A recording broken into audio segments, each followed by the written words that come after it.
cùng với nước lũ dâng cao nên tuyến đê bao đã xuất hiện nhiều điểm sung yếu. Trước tình hình trên, Ủy ban nhân dân huyện Hồng Ngự đã thông báo khẩn cấp huy động nhân dân, đồng thời tăng cường lực lượng tiếp tục gia cố đê bao.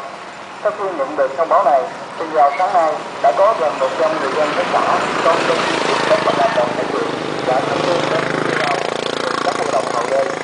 Số lượng người tham gia bảo vệ đê bao ngày một tăng thêm.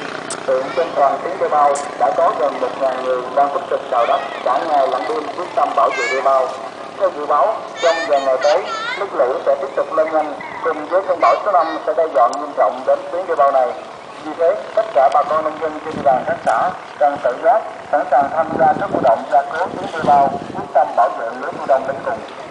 Ngay sau khi có công văn cho học sinh tiểu học và trung học cơ sở trong toàn huyện nghỉ học do lũ lớn từ nay đến ngày 8 tháng 10 năm 2011, Phòng Giáo dục và Đào tạo huyện em ơi, nước mắm là vốn khiên có sức khỏe tốt, không ngại khó khăn, đã tình nguyện đến tham gia cứu hộ đê tại khu đê bao xã Đình Kế Bình và xã Đình Kế Nhai.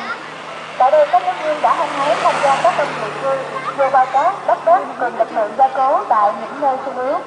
Việc làm trên đã thể hiện ý thức trách nhiệm chia sẻ khó khăn đối với cộng đồng. Với sự quyết tâm của huyện ủy, Ủy ban nhân dân huyện cùng với sự tích cực của gần 900 lực lượng tham gia cứu hộ đê, hiện khu đê bao cơ bản được đảm bảo. Đội công tác ứng phó với lượng nước tại chợ tuyến đê bao với quyết tâm bảo vệ diện tích 2.600 hectare lúa thu đông 60 ngày tuổi. Sáng ngày 28 tháng 9, một đoạn đê sung yếu ở tuyến trên xã Mũi, xã Tân